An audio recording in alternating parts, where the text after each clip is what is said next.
Assalamualaikum warahmatullahi wabarakatuh. Apa kabar semua jamaah? Sehat? Badan sehat? Hati sehat? Apa yang tak sehat tadi? Mudah-mudahan semua yang hadir ini dimudahkan Allah urusannya, diampunkan dosa-dosanya. Yang belum berjumpa dengan jodoh dikirimkan orang baik-baik. Yang belum punya anak dikasih keturunan soleh dan solehah. Di akhir majelis nanti kita sama berdoa kepada Allah. Tak tahu entah dari mulut yang mana doa itu dikabulkan menembus pintu-pintu langit insyaallah. Amin ya rabbal alamin. Hadir bersama kita pada malam hari ini Bapak Asisten 3 mewakili Bapak Wali Kota. Biasanya kalau selalu mewakili ini bisa jadi wali kota. Nah, banyak amin kan Pak. Bapak Dandim di tengah kesibukannya, padahal besok nih hari libur kan, mestinya malam nih beliau duduk bersama anak istri di rumah, tapi hadir sudi kemari. Mudah-mudahan Allah mengangkat derajat beliau. Bersama kita malam ini ada salah satu dari zuriat keturunan Rasulullah SAW. Mudah-mudahan cinta kita kepada Habib membuat kita dekat dengan kakek datuk mereka Nabi Muhammad SAW. Semua panitia yang tak dapat saya sebutkan satu persatu, hadir bersama kita tokoh masyarakat Kepulauan Riau, abang kami Bapak Hardi Selamat Hud PhD, encik-encik, puan-puan, tuan-tuan jemputan majelis yang besar dan simbau gelar yang kecil tak dapat disebut nama, hadirin hadirat muslimin muslimat, mukminin mukminat yang belum berbini dan belum bersunat. Nanti saya sebut satu-satu, yang tak disebut sakit hati tersinggung. Semuanya sudah kena itu insyaallah. Semuanya dimuliakan Allah Subhanahu wa taala. Amin ya rabbal. Tentu saja yang paling khusus adalah Ustadz Ramon Damora membacakan syairnya lengkap dengan lagunya. Masya Allah, tabarakallah. Allah membalas segala kebaikan beliau. Amin. Tema kita pada malam hari ini, jaga ukhuwah, tegakkan marwah. Artinya kalau kita sebagai bangsa Indonesia mau marwah tetap tegak, maka syaratnya mesti menjaga ukhuwah. Dulu ada kerajaan yang sangat hebat di Pulau Sulawesi. Seorang sultan yang gagah perkasa namanya Sultan Hasanuddin. Bagaimana cara Belanda untuk masuk menghancurkannya? Dia tidak membunuh Sultan Hasanuddin. Dia tidak menembak Sultan Hasanuddin. Dia tidak meletuskan meriam kepada Sultan Hasanuddin. Tapi dia buat politik divide et impera, adu domba. Maka dilaganya sesama anak bangsa, Arung Palaka. Akhirnya apa yang terjadi? Sesama anak bangsa cabik mencabik, cakar mencakar, terjadi peperangan yang luar biasa, hancur satu kerajaan. Bagaimana dengan Pulau Jawa? Ada seorang sultan yang gagah perkasa menguasai Selat Jawa, Selat Sunda. Apa yang terjadi? Sultan itu bernama Sultan Ageng Tirtayasa. Lalu kemudian Belanda tidak membunuh Sultan Ageng. Dia tidak menembak, dia tidak meletuskan meriam kepada Sultan Ageng. Tapi dia tengok ini kekuasaan bisa dipecah dengan satu lagi. Siapa dia? Sultan Haji. Lalu kemudian dia adakan politik belah bambu. Bagaimana orang membelah bambu? Satu diinjak, satu diangkat ke atas. Lagi-lagi adu domba. Umat Islam tidak bisa diadu domba. Kenapa? Karena domba sudah disembelih waktu Idul Adha. Betul? Tumbang kekuasaan di Pulau Jawa. Bagaimana dengan Sumatera? Sumatera dia tidak bisa masuk. Orang Aceh tak mudah untuk diadu domba. Dia melihat payah untuk masuk menembus kerajaan yang disebut dengan Serambi Mekah. karena awal masuk Islam ke sana melalui seorang sultan bernama asli Mira Selu, sampai akhirnya dia mendapat hidayah masuk ke dalam agama Islam. Orang Aceh menggelarnya Al-Malik As-Saleh, Al-Malik Raja As-Saleh, Saleh, Al-Malikus Saleh, Raja yang saleh. Susah orang Sumatera menyebutnya Al-Malikus Saleh. Siapa dia? Malikul Saleh. Bagaimana cara mereka menembus Aceh? Dia tak dapat mengadu domba, maka dia suruh salah satu orang Belanda belajar Islam, belajar bahasa Arab, belajar Quran, belajar hadis, belajar fikih, datang ke kota Makkah Al-Mukarramah, merubah namanya menjadi Abdul Ghafur. Untung tak Abdul Somad. Sampai di sana dia jumpai ulama-ulama Nusantara yang hebat. Dia pura-pura belajar kepada seorang ulama dari Nusantara, asli putra daerah dari Nusantara, bernama Imam Syekh Nawawi Al-Bantani, karena berasal dari Banten, bergelar Sayyid Ulama Il-Hijaz, pemimpin ulama Makkah dan Madinah. Beliau adalah berasal dari negeri kita. Kita bangga sebagai orang Nusantara. Kita tidak level kandang, bukan jago di kampung, sampai ke kota Makkah. Lalu kemudian ada di antara putra Pulau Sumatera ini yang menjadi imam di Masjidil Haram, meninggal tahun 1916, namanya Syekh Ahmad Khatib Al-Minkabawi, Minangkabau, Bukit Tinggi nama negerinya. Pura-pura lah ini Abdul Ghafur belajar. Setelah itu dia pulang masuk ke Aceh, mengobok-obok melalui ikhtilaf agama, diadu domba antar ulama, diadu domba antar tokoh masyarakat. Akhirnya pintu celah Belanda masuk ke dalam. Setelah itu dia kembali ke negerinya Amsterdam, mati sebagai orang terlaknat. Namanya kembali kepada agama yang lama, kembali kepada nama yang lama. Siapa itu Abdul Ghafur? Dia adalah Snok Hur Gronyi. Ingat peristiwa yang terjadi di Sulawesi, peristiwa yang terjadi di Cirebon, peristiwa yang terjadi di Aceh, sebelum ada medsos, sebelum ada Facebook, sebelum ada Twitter, sebelum ada Instagram, sebelum ada YouTube, mereka sudah bisa mengotak-atik, mencabik-cabik hati, jantung, kepala kita bisa rusak. Bagaimana dengan zaman sekarang?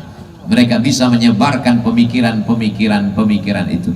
Tapi bukan berarti saya mengatakan Bapak Ibu jangan lagi pakai Facebook, jangan lagi pakai YouTube. Silakan pakai YouTube, tapi YouTube yang dipakai channel Ustadz Abdul Somad Official. Subscribe, like, share, and comment.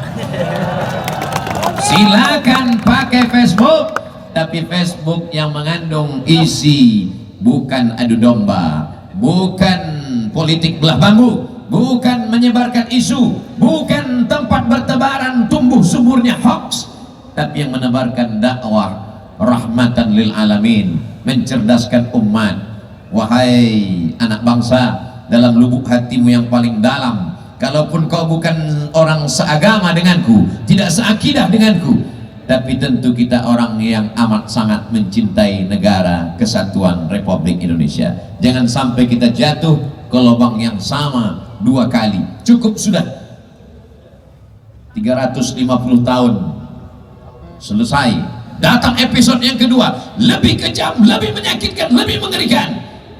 Jepang 3 tahun setengah, sampai akhirnya datang pertolongan Allah Subhanahu wa Ta'ala, meledak Hiroshima dan Nagasaki. Kita pun memproklamirkan kemerdekaan. Kita tidak pernah bangga dengan meriam, kita tidak pernah bangga dengan tank. Kita bangga menyebut nama Allah dalam pembukaan Undang-Undang Dasar 1945 preambul. Apa kita katakan? Atas berkah rahmat Allah yang Maha Kuasa dan keinginan luhur bangsa Indonesia, dengan ini menyatakan kemerdekaannya. Siap jaga NKRI?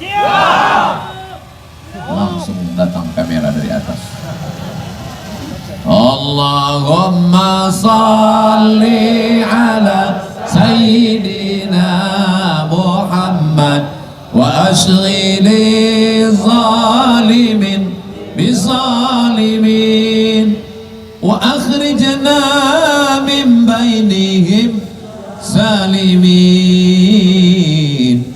وعلى آله وصحبه أجمعين صلى الله ربنا على النور المبين أحمد المصطفى سيد المرسلين وعلى آله وصحبه أجمعين وعلى آله وصحبه أجمعين.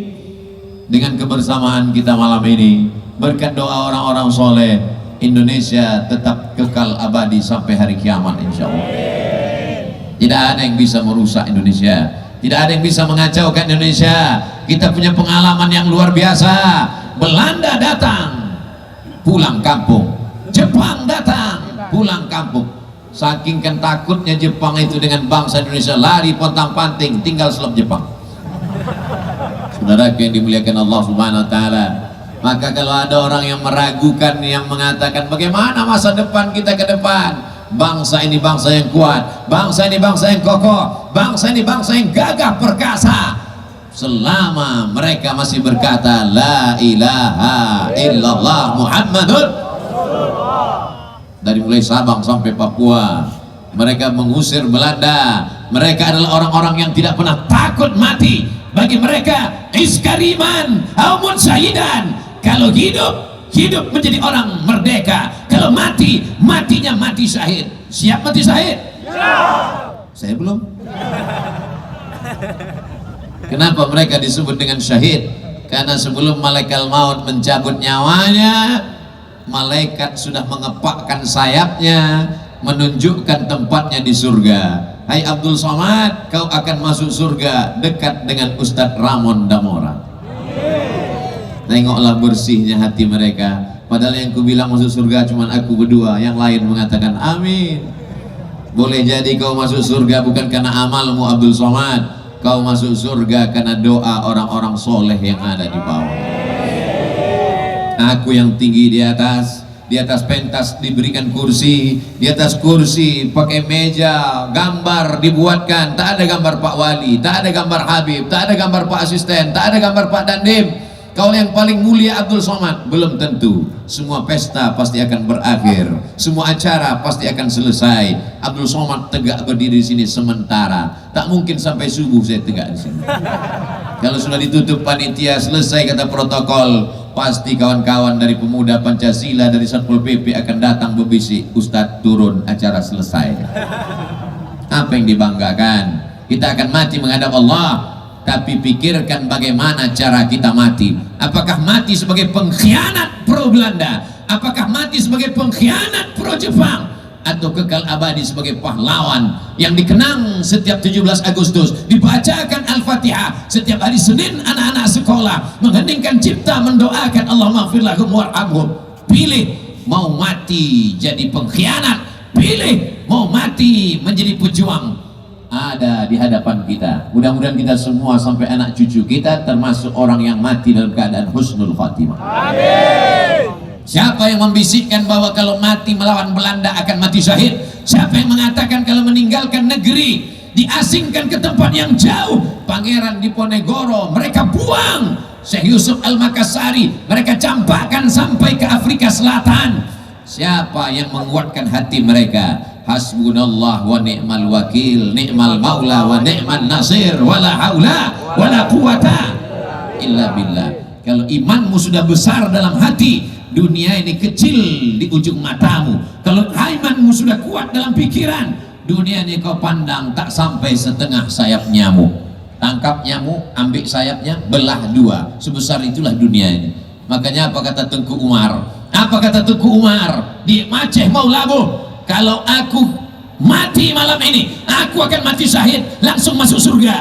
Tapi kalau aku hidup besok pagi, aku masih bisa minum kopi. Bagi mereka hidup ini simpel dan sederhana. Kenapa hidup ini terlalu sulit? Kalaulah mental orang zaman dulu seperti kita sekarang, takut berjuang, takut mati, takut diusir, takut sakit. Sampai hari ini kita masih terjajah, sampai hari ini kita masih belum merdeka. Kita merdeka berjalan di atas aspal, kita merdeka menyeberang jembatan. Sesungguhnya yang kita injak itu adalah darah para syuhada, yang kita injak itu adalah kain kafan para pejuang. Cara bersyukur kita adalah doakan mereka. Cara bersyukur kita adalah kita isi negeri ini dengan persatuan dan kesatuan. Siap jaga persatuan? Siap jaga kesatuan? Siap jaga NKRI? Siap jaga ulama? Takbir! Semangat kali Pak Ustadz. Saya tak semangat, mikrofonnya mantap.